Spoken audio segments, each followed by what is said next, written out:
Salut, c'est Philippe, j'espère que tu vas bien, je te souhaite la bienvenue sur Bivouac 2.0. Alors j'ai fait une vidéo récemment sur ce que j'emportais comme trousse de premiers soins, comme trousse de secours pendant mes randonnées ici en France.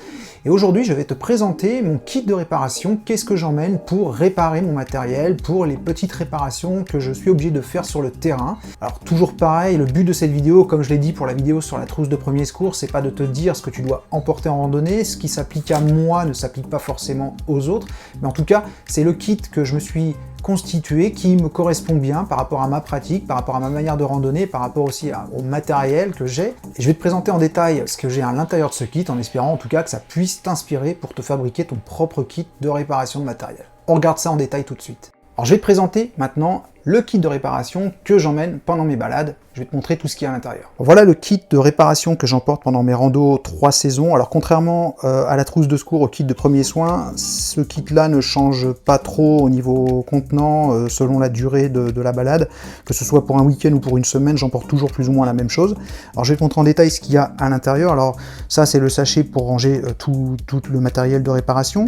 Une cordelette Dyneema, quelques centimètres de cordelette, ça peut me servir justement à bricoler mon abri si jamais il s'est déchiré au niveau du sommet où je mets mon bâton, etc. Enfin, ça va me servir à pas mal de petits bricolages et je préfère avoir un petit peu plus de rab, même si j'ai mes haubans qui peuvent me servir aussi. Je préfère avoir un petit peu plus de rab, c'est pour ça que j'emporte ce petit bout de cordelette Dyneema en plus. C'est de la cordelette très très fine et ça peut me servir pour divers types de réparations.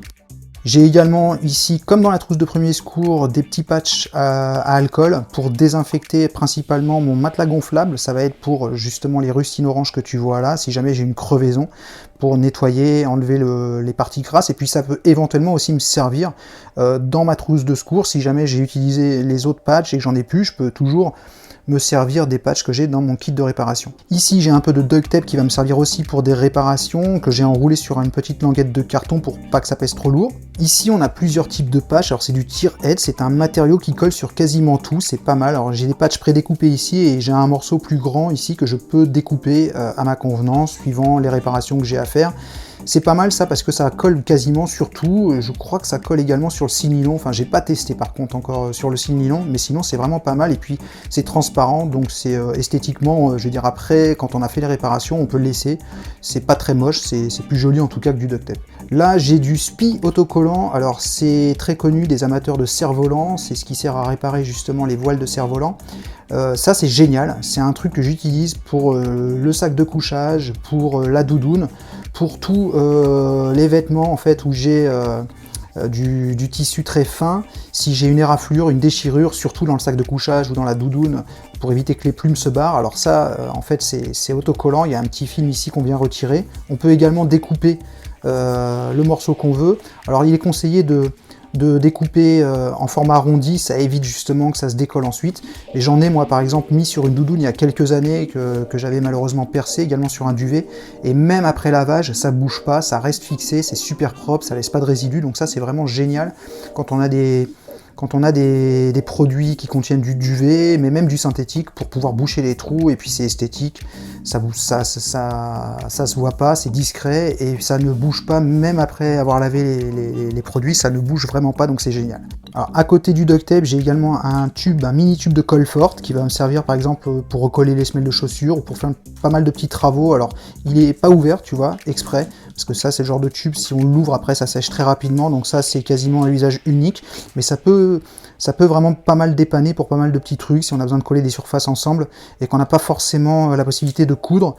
Pour ce qui est de la couture à côté, tu vois, j'ai également un petit kit qui contient 2 ou 3 épingles, 2 épingles à nourrice, si j'ai besoin de rattacher des pans de tissu ensemble, ou même pour mes chaussures, ou si je casse la braguette de mon pantalon. Enfin voilà, c'est encore une fois, comme le kit de premier secours, c'est vraiment dans l'idée de pouvoir éviter de galérer le temps de rentrer à la maison, et puis après on fait les vraies réparations une fois qu'on est chez soi, qu'on a tout le matériel à disposition, ou on rachète s'il y a besoin, mais voilà, c'est le but, encore une fois, c'est de pouvoir rentrer sans trop galérer chez soi, rejoindre la civilisation sans trop galérer.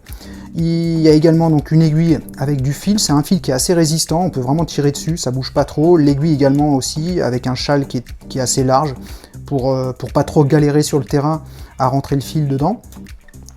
J'ai également là quelques allumettes, avec un petit morceau de grattoir, que je garde en backup de mon briquet, parce que généralement j'ai un briquet avec mon réchaud, et j'ai quelques allumettes, alors cela pesait je crois 2 grammes au maximum, mais je le garde en backup dans mon kit de réparation, si jamais il m'arrive une galère avec le briquet, bon bah j'ai toujours ça pour me faire un feu si jamais j'ai besoin. Et enfin, ici, parce que j'ai quelques affaires dans ma liste de randonnée qui sont en Cuben, en Dyneema Cuben Fiber, j'ai des morceaux de Cuben prédécoupés, de Cuben tape, c'est-à-dire avec une partie adhésive, qui va me permettre justement de pouvoir réparer. Alors c'est essentiellement pour mon tapis de sol, j'ai un tapis de sol en Cuben, si jamais je le perce. Donc ça c'est génial parce que ça se répare super facilement, j'ai juste à prendre mon morceau de patch à l'intérieur, à la dimension désirée, et je le colle sur le tapis de sol et c'est réglé, j'ai plus de problème, le tapis de sol est étanche à nouveau. Alors ça c'est compliqué à couper, le Cuben, c'est comme de la fibre de verre, donc ça peut en plus détériorer très rapidement les lames. Donc qu'est-ce que j'ai fait? Je l'ai découpé à l'avance, j'ai découpé plusieurs tailles à l'avance, ça m'évite de devoir le découper sur le terrain, d'abîmer mes ciseaux, de les rendre quasiment inutilisables. Et au moins, ça me permet de faire les réparations plus rapidement, j'ai pas à découper, c'est déjà fait. Et encore une fois, ça c'est compliqué à découper, donc vaut mieux le faire à l'avance chez soi quand on est tranquille, plutôt que d'avoir à galérer à le faire sur le terrain. Voilà le kit de réparation que j'emporte pendant mes randonnées. J'espère sincèrement que cette vidéo va pouvoir te donner des idées, en tout cas va pouvoir t'inspirer pour te constituer toi tes prochains kits, en tenant compte encore une fois, et c'est ça le but de cette vidéo, de tes besoins, de ta pratique, de ce que tu comptes faire, et puis aussi de ton expérience. Alors de toi à moi, je pourrais encore alléger ce kit de réparation, parce qu'il y a énormément d'objets depuis que je randonne qui ne m'ont toujours pas servi. Je pense notamment à la petite cordelette, le duct tape également m'a pas servi, le tube de Colfort, je m'en suis encore jamais servi. Donc tous ces objets-là, par déduction, s'ils m'ont pas servi, je pense également aux allumettes, hein, j'ai toujours eu mon briquet qui fonctionnait jusque-là, jusqu'à présent. Également les patchs pour réparer le matelas, je touche du bois, ça m'a toujours pas servi. Alors c'est vrai que je pourrais les enlever, tous ces objets de mon kit, et puis avoir un kit qui tourne autour de 5 ou 10 grammes, il y a des gens qui le font. De mon côté, j'ai pas encore passé le cap, mais je pourrais le faire, je pourrais m'amuser sur une sortie courte, et puis je pense que de toute façon, je pourrais encore l'alléger. De toute manière, l'allègement c'est quelque chose qui n'est jamais vraiment abouti, terminé, on peut toujours aller plus loin, on peut toujours faire plus. Aujourd'hui j'en suis là, voilà, j'en suis là, sur un kit qui va peser un peu moins de 30 grammes, et qui, de mon point de vue, est relativement complet par rapport à toutes les petites galères matérielles que je pourrais rencontrer sur le terrain. Voilà ce que j'emporte pour pouvoir réparer dans l'urgence mon matériel pendant mes balades. Comme je te l'ai dit, je pourrais encore alléger ce kit, étant donné qu'il y a pas mal d'objets à l'intérieur qui ne m'ont pas encore servi ou qui ne me servent quasiment pas. J'espère en tout cas sincèrement que cette vidéo, après que tu l'aies visionnée, va pouvoir t'aider, t'inspirer pour te constituer ton kit de réparation en fonction de ton matériel, bien sûr, mais en tout cas, peut-être que ça va t'inspirer pour te constituer ton futur kit de réparation, surtout que tu as peut-être un peu plus de temps maintenant qu'on est en période de confinement. Nous on se retrouve très rapidement, c'est-à-dire demain à 16 h, même endroit ici, pour une nouvelle vidéo toute fraîche. En attendant, je te dis, prends soin de toi, ciao!